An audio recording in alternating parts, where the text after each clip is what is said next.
Okay, cool. I'm going to be that speaker, and I'm going to request some audience participation to start. But don't worry, it's nothing too crazy. If you went to Sunday school, we're all going to ace this. But we're going to go through the 10 commandments. But since we're good cookies, we have to go through them in order, okay? So starting at commandment 1, someone shout it out.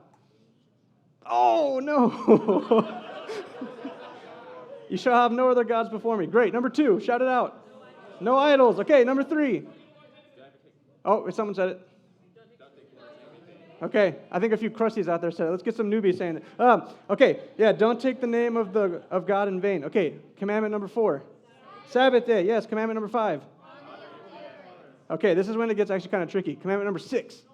No. Wait. Okay, what's the consensus? Yeah, don't murder. Commandment number 7. Okay, adultery. Commandment number 8. Nope. Don't steal. Commandment number 9. Pretty much lying, false witness. Commandment number 10. Okay, don't covet. Great. Okay. I think the Sunday school would have gotten that a little quicker, but anyways, we did really good. So that was, kind of like an icebreaker for the message and stuff, but it does bring up something that we actually are going to talk about today. We're going to be going through the 3rd commandment. And its shortened version, people just say, do not take the name of God in vain. In its actual text version, Exodus 20, verse 7, it says, you shall not take the name of the Lord your God in vain, for the Lord will not hold him guiltless who takes his name in vain. Cool. So that's what we're going to be focusing on. But before we go there, I want to go through one thing real quick, because it's going to be super helpful for why this message is happening and why I'm going to get fired up about it and why you should take it serious. So first thing we're actually going to do is we're going to go through how the commandments are actually structured. Actually, can anyone throw it out there? Does anyone know how the commandments are structured? Raise a hand. No? Oh, was that? Do you both want to say something? No, I'm just kidding. Messing with you. Yeah, give it a shot. Loving the Lord your God and loving your neighbor, kind of. It's like things directed towards God and then things directed toward your fellow man. Yeah, definitely. You said it better than I would have said it. Yeah, if you want to put the next slide up. Yeah, so commandments 1 through 4 is basically about how we relate to God. Commandments 5 through 10 are how we relate to others. And kind of the first question you might be asking is why would I even bring something like that up? That kind of, I could have gone my whole life, probably been fine following them, not ever known that was how they were structured. But the reason I'm bringing it up is because the distinction between them is actually pretty important. And I don't want to say the first 4 are more important because they relate to God, and the second set are less important because they relate to people. But something that I have personally experienced, and some of you might have experienced, is commandments 1 through 4, they're a little bit harder to follow because they're not as clear as, say, commandments 5 through 10. It's like if I throw up commandment that says, do not murder, everyone kind of knows what to do, right? But if we throw up our command we're going to be talking about, which is do not take the name of the Lord your God in vain, we can give an answer, but as you're going to see, might tear down that answer right now, and you're going to get a lot more nuance to it, right? There's going to be a lot deeper understanding in the first 4 commandments, just because how do we relate to God? God gives us 4 pretty short sentences, and that can't be it, right? So there's just a little bit more going on in those first 4 as compared to the next ones. And so kind of the example I said is do not murder is really straightforward, but remember the Sabbath day. There's whole conversations people have, how do you do that? What's appropriate, what's not appropriate? Is it a whole day? Is it always Sunday? So it just gets a little bit more complicated. And so relating to that, because of that, we often take those first 4 commandments and we try to make them really simple, right? Because we like simple.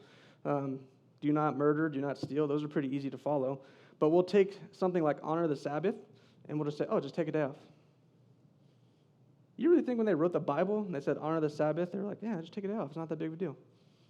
Some people do, right? And some people have preached it, some people have done all this stuff, and it's not one of those things where it's necessarily wrong, but if we just treat those commandments as that simple, we're going to miss out on so much understanding. We're going to have, maybe a good understanding of it, but we want to get to a deep, great understanding of it. And so it may not be malicious intent to try to simplify those, but it really does do us a disservice when we try to understand these 10 commandments and when we try to actually follow them and apply them. And so now this is when we're going to really focus in on the 3rd commandment. And so at the first glance, this seems like a really straightforward command, right? Don't take the name of the Lord your God in vain. Okay, what does that mean? Who wants to give it a shot? If we were doing Family Feud, like option 1 would be worth 1 trillion points because it's the one everyone gives. And it says, do not curse using God's name, right? Right, that's probably everything we've heard. Well, maybe not everything. That's probably like 95% of what we've heard when it's been taught, especially, growing up Sunday school. It says, don't say bad words. Don't use God's name in a bad way. And growing up a little bit is like, don't say curse words. Don't do all this stuff. And so, kind of relating to what I said earlier with the Sabbath day, with this, we just don't take the name of the Lord your God in vain, and we tell people, just don't use it as a curse word. And kind of as I was talking about earlier, it's not necessarily bad translation of that. That's a good thing. You shouldn't use God's name as a curse word. But is that all that actually means? Do you guys really think that they're going to put a whole commandment in there and that it really just boils down to don't curse using God's name? And so when we read in the Bible about Isaiah is in God's presence, and his whole reaction is to just say, Lord, just kill me. I can't stand here. There's nothing for me to say or do. Just end it right now. Or in Revelation, when we hear about all the hosts of heaven like worshiping God, saying, holy, holy, holy is the Lord God Almighty. Sounds like a thunder, sounds like a tornado, there's lightning going off everywhere. Do you really think that God, we follow one of those commands just by saying, gosh darn, instead of, the alternative? Or, oh my gosh, instead of, oh my God. Do you really think that's how we satisfy that command? Or, and Job, this one's a fun one. So Job, if you haven't read it, Job kind of goes on a little pity party, and he basically questions God, like, are you even good? And God, doesn't respond for a while, but when he finally does, he basically just asks Job a bunch of questions that Job can't answer. Some of the fun, it gets kind of wild. He talks about an ostrich. I don't know if you guys knew this, but he basically says, hey, look at the ostrich. The ostrich is so stupid, right? The ostrich has no idea what's going on. Its brain is so small. It leaves its eggs above ground. This is on the book of Job. It leaves its eggs above ground so they dry out and people step on it. Like God took all the wisdom away from this ostrich, but when you see that ostrich run, it's going to be way faster than any of your horses. And he's like, oh, speaking of horses, all those spears and all those chariots you built? God created something that literally is not afraid of that. Horses will run right into that. And God also talks about these kind of quote-unquote mythical characters like Behemoth, Leviathan. And God's saying, hey, all these mighty characters that you guys are terrified of, God can just call Leviathan and say, hey, come sit in my lap like it's a pet. And this is the God that we're supposed to honor by just not cursing.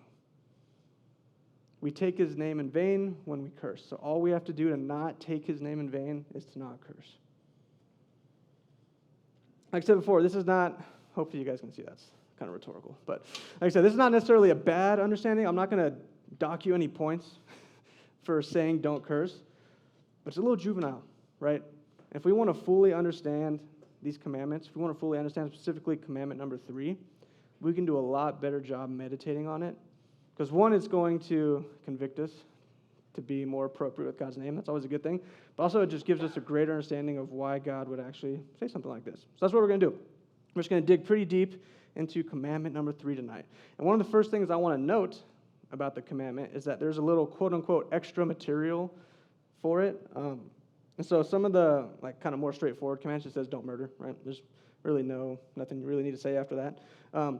But the one about taking the God's name in vain, it says, God says he will not hold him guiltless who takes his name in vain.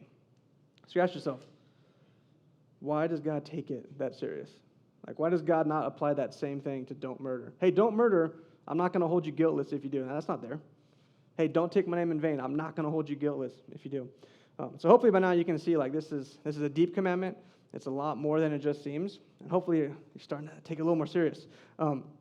So a question you might be asking is then why is this statement so intense? What else lies beneath the surface on this statement? Long story short, a lot does. A lot is going on behind the scenes. There's 2 things I want to point out specifically. And the first thing, if you want to put that next slide up, that helps us understand why is this so, what's going on behind this commandment is, the question you need to ask is, why does God take this so seriously? And then kind of embedded in that is why should we also take it serious?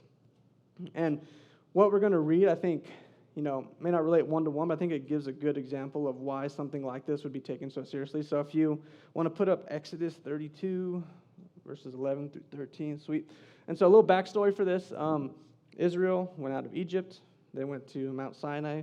Fun fact, if you ever see Mount Horeb in the Bible, that's Mount Sinai also. But anyway, they end up at Mount Sinai, and Moses is up on the mountain getting all these commandments, getting the entire law.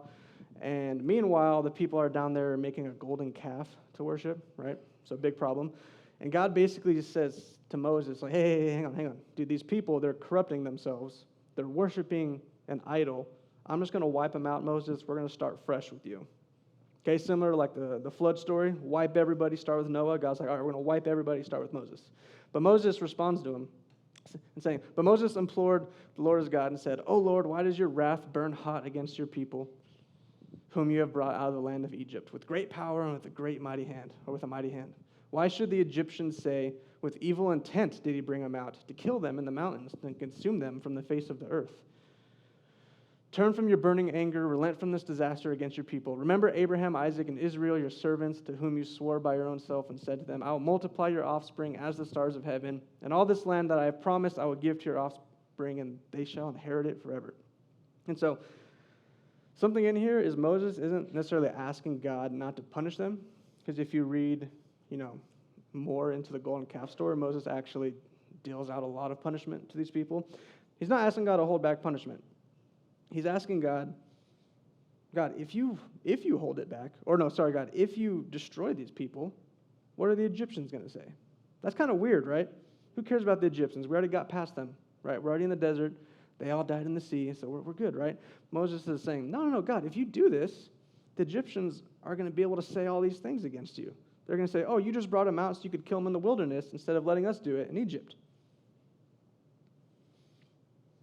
Right, so Moses didn't ask God to withhold it because he wanted them to get off free. Right, Moses asked him to withhold it because if he were to go through with it, there might be a chance for people to slander the name of God.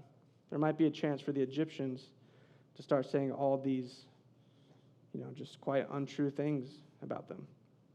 I found this to be super interesting. I think it reveals, why we should take this third command very seriously. It's because similar to, Moses trying to stop the Egyptians from saying anything, like part of what we should be doing as Christians is making sure no one can say anything bad about God. Right? And we're not like protecting God against his creation. But guys, God is worthy of all praise.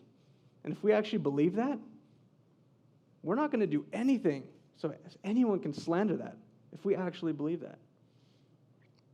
And you shouldn't curse using God's name, but you also shouldn't give people any reason to slander it. And so this is why we do not take God's name in vain. And the second part of it, this is also why we are not held guiltless if we do. Because God, most people in here would say, yeah, God's perfect. God's worthy of every praise anyone could ever bring. But if you're responsible for people slandering it, that's big offense. That's really bad, really big. So being responsible for slander of God's name is a serious offense. So that was kind of the first question that I think is important to ask here. The second one, if you want to put it up, is what does this command mean then if it's more than saying don't curse? This one gets kind of fun. So to answer this, we all need to go to Hebrew, the language, not the book of the Bible. So if someone's fluent in Hebrew, can you guys tell me what the word nasha means? That's a joke. So this word, when you see the word take, in most translations, you're either going to see take or you're going to see misuse. Like those are the most common ones. You get a couple kooks out there who use something else, but take or misuse are the two. And take, between the two, it's like 80% take, like 20% misuse, yada, yada. But this word take, right, so it's the Hebrew word. You can either pronounce it nasa or nasha, I think, depending on, I don't know. But you can pronounce it those two ways. But it comes in a wide variety of meaning that just simply gets lost to English when we just say take, right? And so this word means a couple things. It means lift, carry, bear. It actually does mean like take away. But some of the most common ones it means is lift and carry. So those are the two most common, and then I think take's number 3. But those are the most common like translations to English that you're going to see. But if we just go to take, it's kind of like we lose a little bit of that. And so what I want to do to, carry us throughout the rest of this message is I want to go back to that commandment number 3. And instead of saying take, I want to use 2 just differences in it. I want to say, do not lift the name of God in vain, right? So we're not going to use take anymore. And do not carry the name of God in vain. So those are the 2 we're going to focus on. First one, do not lift the name of God in vain. So what should we think when I say that? I think it's helpful to think of lifting God's name as proclaiming it in some way, right? This can be like, hey, I'm a Christian. Hey, Jesus loves you. Hey, yada, yada, yada. Or maybe even praying to God like, hey, God, like you're so good. Like you're proclaiming God's name. You're lifting his name out. You're speaking the name of God. So I think that's a helpful way that we're going to think about that for the rest of this message is proclaiming it. And guys, the words we speak are like super powerful. And cursing in God's name is like definitely on the list of things that you shouldn't do when you're lifting God's name. But I think something that's more common to us, like cursing might be super common for like non-Christians, right? And that's an easy one to point to because it sounds so vulgar and whatnot. But something that's more common to us is that we tend to make oaths or promises on God's behalf that we never follow through with. Matthew 5:33-34 says, again, you have heard that it was said to those of old, you shall not swear falsely, but you shall perform to the Lord what you have sworn. But I, this being Jesus, say to you, do not take an oath at all, either by heaven, for it is the throne of God. So this is part of like Jesus' Sermon on the Mount, where he would say something from the Old Testament that like all these Jews would like hold super tight. And he would say, hey, you guys used to say that, but I'm going to like ratchet up the intensity a little bit, and now I'm telling you to do this. So this is just another one of those. It says, hey, you guys always used to say, if you're going to swear by something on God's name, you better do it. But Jesus says, no. Don't even swear by his name. Don't even take an oath in his name. And if you keep reading a couple verses down, the really famous phrase, let your yes be yes and your no be no, that's kind of like the culmination of this teaching right here. So there are 2 sides to this that I think sneak into our lives that are going to be more common than cursing, and they're going to cause probably more damage than cursing, and ones that are Christians are more susceptible to. So one is, you don't have to raise your hand, or you don't have to laugh if you don't want to, but how often do you guys use the phrase, I swear to God? I swear to God, if you do this, I swear to God, if you don't show up to this, I swear to God, if this thing falls over right now, like that's just part of our language. Like we don't say, okay, so I'm going to put a space between these words so you guys can't catch me. We don't say, God damn it. We say, I swear to God, right? God damn it compared to I swear to God. I swear to God is way more dangerous. Why is it more dangerous? Because we're not going to follow through with everything we say, right? And if you're going to swear, so let's give an example. If I'm going to swear on David's name, like I swear to David I'm going to do this, and I don't do it, what do I think of David if I'm going to use his name to say I'm going to do something and then I just don't do it? Right? But how often do we say, I swear to God, if this Amazon package doesn't come today, I'm going to, whatever. Something Americans deal with. Right? If we're saying this often, we're not going to follow through on everything. And if you really think God's name is worthy of all praise, anytime you say, I swear to God, you're going to follow through with it. But it's become so common, it's become so pervasive in society that I don't even think we realize we do it most of the time. And that's the name of God you're trying to use to do the most basic stuff, and you don't do it. So what do you think about the name of God? If you're going to lift God's name as like the reason you're doing something and you don't do it, you just lifted God's name in vain. Right? You didn't curse, though, so that's good. No. You made a promise on his behalf. You did not follow through. So how often are these just empty promises? So the second way this can sneak in is, this one's a little softer, but still happens, is in our prayer lives, we can say stuff like, God, if you give me this job, I promise to tithe very consistently. Right? People pray that before. Lord, if you heal my mom, I'm going to bring her to church. Well, that one wasn't as funny, huh? Lord, if you do this, I'm going to do this. Right? That's just another way of saying, I swear to God. You're not saying those words, but you're saying, God, if you do this, then I promise I'm going to do this. Same problem. Right? That seems a little bit nicer because, it's in our prayer life, it's more private. But guys, we're not going to follow through on stuff. And it's the same problems we have when we say, I swear to God. If you don't follow through on something you're using God's name for, you don't respect that name. If someone comes up to you, so if I come up to you and I say, I swear to God, I'm going to do this, like none of you are probably going to really care. Because it just gets thrown around so much. So how do you react when people say, I swear to God? Most of the times we don't care. And if we hear people saying things like, God, if you do this, I promise to do this, we usually kind of like deride them for it. Right? But these things sneak into our lives and they become real big problems. Because like I said earlier, God's name is worthy of praise. And if you don't follow through on the stuff you say you're going to do in his name, then you are dishonoring that name. You're lifting up God's name in vain. It can be public by saying, like, I swear to God in front of a bunch of people. It can be private, like in your own prayer life. Right? Jesus always comes after our heart, our private, more than he does our public. So this is why Jesus says, don't even take an oath. Don't even promise anything to God or on God's behalf. Don't swear anything by God's name. You might do it once or twice, but the moment you don't do it, that is dishonoring God's name. And if you have a non-Christian who hears you say that and then you don't do it, they're going to be like, oh, that's just something they say. They just use God's name however they want. That's a big problem. Moses said, God, the Egyptians are going to say, you just took them out into the wilderness just to kill them instead of killing them in Egypt. Non-Christians are going to say, man, those Christians, they just swear to God all the time and they don't actually do anything about it. They must not care that much about the name of their God. Why would I want to follow that? So I don't want to be all doom and gloom, so I want to talk about some good stuff. So we do lift God's name appropriately. We stay away from lifting up in vain when we worship and praise him. It's not much more complicated than that. To use like slang, it's not that serious, dude. You just praise him and you worship him. And so something I want to leave with this section is, if you want to put the next slide up, is get away from saying I swear or I promise to God. Those are useless words. Don't say them. Instead, say, God, your will be done, and then strengthen me to do it. Don't say, I swear to God I'm going to do this. No, that's bad. Say, God, your will is going to come. I'm either not going to like it or I'm going to love it. Either way, strengthen me to follow through with it. Instead of saying, Lord, give me this job or heal my grandma or whatever, and then I will do this. Say, God, you're going to do what you're going to do. And I may not like it. It might suck. It might be horrible. But God, you're going to do it. That's your will. It's righteous, so strengthen me to make it through. Can you guys kind of see the difference there? Yeah? Cool.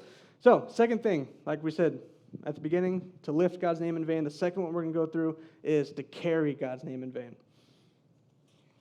And so, this one is, a little bit more straightforward. So, like when we carry something, right, we're bringing something with us to a location. Yeah, that's, most of the times what we do when we're carrying. So the most important thing we're going to bring with us as it relates to God is we're going to bring the name of God or the name of Jesus to other people. So the nice, fun word for that's evangelism, but all it is just bringing the name of Jesus to people. Christian or not, right? We can minister to Christians, we can minister to non-Christians. Either way, we're bringing God's name with us. So similar to before, we must take steps to ensure we do not carry the name of God to other people in vain. Like we already talked about how we don't lift the name of God. We must not carry the name of God to other people in vain. So we're going to read a passage, 2 Samuel 6, 1 through 15. So NLT version. Great. So it's a little bit longer, but it's like a really good story to illustrate what we're talking about here. And so, actually, let's just read it. And David and all the house of Israel were celebrating before the Lord with songs and lyres, harps, tambourines, castanets, and cymbals. And when they came to the threshing floor of Nacon, Uzzah put out his hand to the ark of God and took hold of it, for the oxen stumbled, and the anger of the Lord was kindled against Uzzah. And God struck him down there because of his error. He died there because of the ark of God. David was angry because the Lord had broken out against Uzzah. And that place was called Perez Uzzah to this day. David was afraid of the Lord that day, and he said, how can the ark of the Lord come to me? So David was not willing to take the ark of the Lord into the city of David. But David took it aside to the house of Obed-Edom the Gittite. And the ark of the Lord remained in the house of Obed-Edom the Gittite 3 months. The Lord blessed Obed-Edom, all of his household. And it was told to King David, the Lord has blessed the household of Obed-Edom and all that belongs to him because of the ark of God. So David went and brought up the ark of God from the house of Obed-Edom to the city of David with rejoicing. And when those who bore the ark of the Lord had gone 6 steps, he sacrificed an ox and fattened animal, and David danced before the Lord with all of his might. David was wearing a linen ephod, so David and all the house of Israel brought up the ark of the Lord with shouting and with the sound of the horn. All right, guys, this is a great story. So kind of what happens, David's like, hey, we need to get the ark back to Jerusalem, right, because the ark is where the Spirit of God is. We need that in our city. They're transporting it. They have it on a cart. A bunch of cows are pulling it. One of the cows stumbles. The ark falls off. This guy goes to stop it from falling off, and then he dies. And David's like, whoa, whoa, whoa. Okay, that thing's dangerous. I'm not bringing that into my city. We're going to leave it with this guy. But then all of a sudden, this guy has crazy blessings, and David's like, okay, wait, hang on. No, bring it back. But this time, we're going to do it like this. We're going to take 6 steps. We're going to be carrying it this time. We're going to take 6 steps. Okay, sacrifice an animal. Quick. Okay, we're good. And then take another one. Okay, take 6 steps. And sacrifice an animal. Go, quick. So can you guys see the 2 times they tried to bring it? One of them did not turn out well at all. And the second time turned out pretty well because the ark made it back. So oftentimes, this is like a relatively famous story in the Bible because people are usually confused by it. They're like, what the heck? Why would God just kill someone from trying to stop the ark from falling over? Like, that's a good thing, right? The ark was going to fall over. It's like the flag. You can't let the flag be on the ground. You can't let the ark be on the ground. So this guy's like, no, don't fall over. Something you don't get in this story, you kind of have to hunt for it. But in Exodus 25, we're not going to read it, but you find very specific instructions for how to carry the Ark of the Covenant. Very specific. And not one of those instructions involves putting it on a cart and having an ox tow it. Okay? So you're not going to find that. So what you miss in this story, and what becomes super important to our conversation, is originally they were carrying the Ark of the Covenant wrong. They weren't following the words of God. They weren't following the law of Moses. They were carrying it incorrectly. The most important thing they had, and probably their entire nation, was the Ark of the Covenant. And they had very specific rules on how to do it. And they didn't do it. They carried that ark in a way that caused destruction, right? This guy Uzzah died. And that's bad in itself. But something that's even worse than that is the king of Israel was afraid to bring the presence of God into his own city. Hopefully some of you can see how this is starting to translate to us. But the second time they tried to bring the ark in, they were very careful. They followed the law of Moses, right? They had 4 people carrying it like this. But then they went extra. They would take 6 steps, and then they would sacrifice an animal to God. Right? So you could see how the 2 different ways they carried it led to very different results. And the reason I even read this story, like, how does this relate to the 3rd commandment? I think it's a really good metaphor for how we carry God's name. Right, the Ark of the Covenant in Old Testament times was seen as a place where God's Spirit rested. Like when the Israelites were in transit, they would tear down the tabernacle, they would carry the ark, and that was kind of like God's presence going with them, right? And then when they would get to where they wanted to be, they would set up the tabernacle, they would put the ark in the Holy of Holies, and God's presence would rest there. Now, we're not going to be carrying the Ark of the Covenant anytime soon, because it's in that warehouse in Indiana Jones. We all saw where it went. We're not getting it. But we are going to carry the Spirit of God with us, right? We're going to carry the name of Jesus with us. So the question to us is, how are we going to carry that name? Like I said before, we're not going to have specific rules on how to hold it. But we do have Scripture that tells us how we're supposed to carry the name of God to other people. In 1 Corinthians, we have Paul saying that we can do all these great things, but if we don't have any love for the people we're doing it for, like, we're going to be nothing. We're going to try to tell people about Jesus, but we're not going to make any dents on anybody because we don't have love in our hearts. I don't know about you, but to me that sounds like carrying his name in vain if you bring the name of Jesus to someone and they can't even accept it because you have no love in your heart. If you could put up 1 Corinthians. This is Paul again. It says, "For if I preach the gospel, that gives me no ground for boasting. Necessity is laid upon me.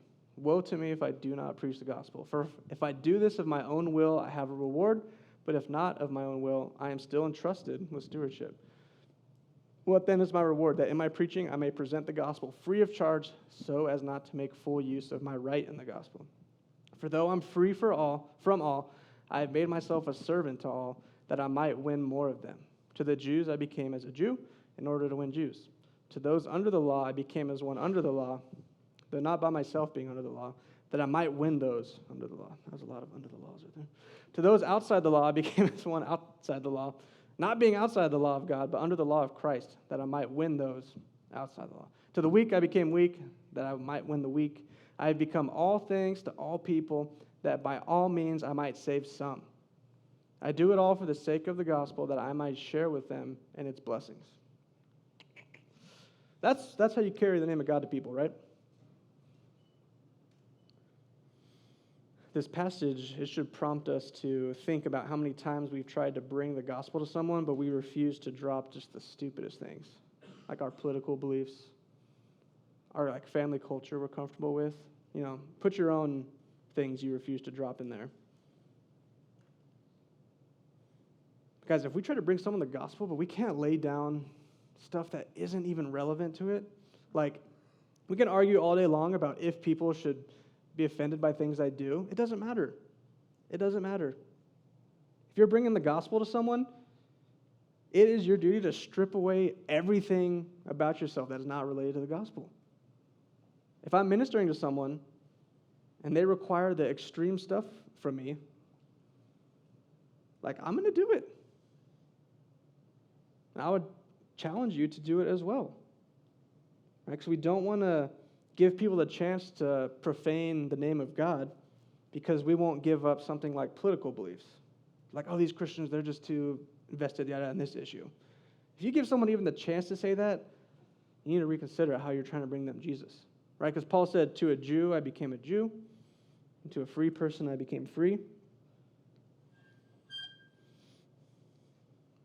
I don't think, like, something we lose in like living in America is like we don't realize how offensive it would be to like call someone outside of the law to a Jewish person, right? And so Christians are outside of the law, and that's the most offensive thing you could probably say to a Jewish person because their whole thing is the law, right? That's the word of God to them. That's what God told them to do. But Paul's like, I do not live under that law, but if I have to, I will. If that Jew can get saved, even if it's just one of them, because I'm willing to go back and do things that I don't necessarily subscribe to anymore, I'm going to do it. Because I don't want to bring the name of Jesus to that Jew and start offending them with stuff that doesn't even matter to the gospel. Because if I do that, they're not going to talk crap about me. They're going to talk crap about Jesus. So sharing the gospel is more than just bringing the name of Jesus with us. It's about how we do it. And long story short, if we mess this up, if we bring Jesus to people and we don't lay down all the things unrelated to just the gospel, we risk doing it in a way that they're not going to accept it. We risk sending out the name of Jesus to those who aren't even going to want to hear it. Right? And there's a little bit in there where, like, yeah, you can't change people's hearts, but, like, guys, you need to be doing everything you can to make sure these people are willing to accept it. Otherwise, you're doing it in vain. So that was we carry the name of God in vain. So, quick recap. So we mentioned at the beginning, God does not hold us guiltless if we use his name in vain. Like, we're not restricted from salvation if we fail here, right? We're all going to mess up a little bit, but we do have to answer for it. If I could have the band come up, that would be fantastic. Something I said at the beginning that I really just want to, like, emphasize again is God's name is worthy of praise. And we got to get that from our head, like, actually into our heart, into our soul. Like, God's name is worthy of it. And if in talking in this, if you recognize you haven't been maybe taking God's name so seriously, or maybe you've been doing it in a way where, you know, other people are starting to, basically, long story short, profane the name of God, like, it's time to come before God and say you're sorry for that, because it is very serious. What people think of God because of you is very serious. Like I said before, you're not going to be perfect, and not all people are going to be perfect in responding. But if you recognize that you haven't been caring about this, then it's time to come before God and repent. Say, God, I'm sorry for treating your name like it's not the most holy thing in the world. So I'll just encourage you as we go into worship, ask God for conviction about how powerful his name is. I can't even do it justice up here. The best preacher in the world can't do it justice. All I can say is the times where I've gotten the tiniest glimpse of it is when I ask God to show me. Like, God, how awesome are you? And it's fantastic. If you guys just want to stand up real quick, we can get the lights down.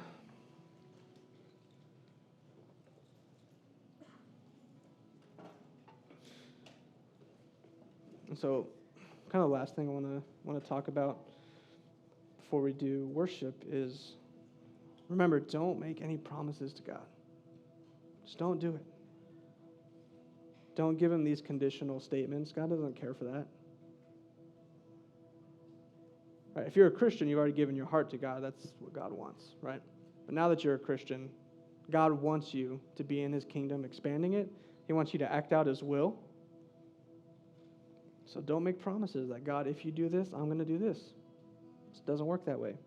So if you find yourself that you've been doing that a lot, come before God, say, Lord, I'm sorry for doing that.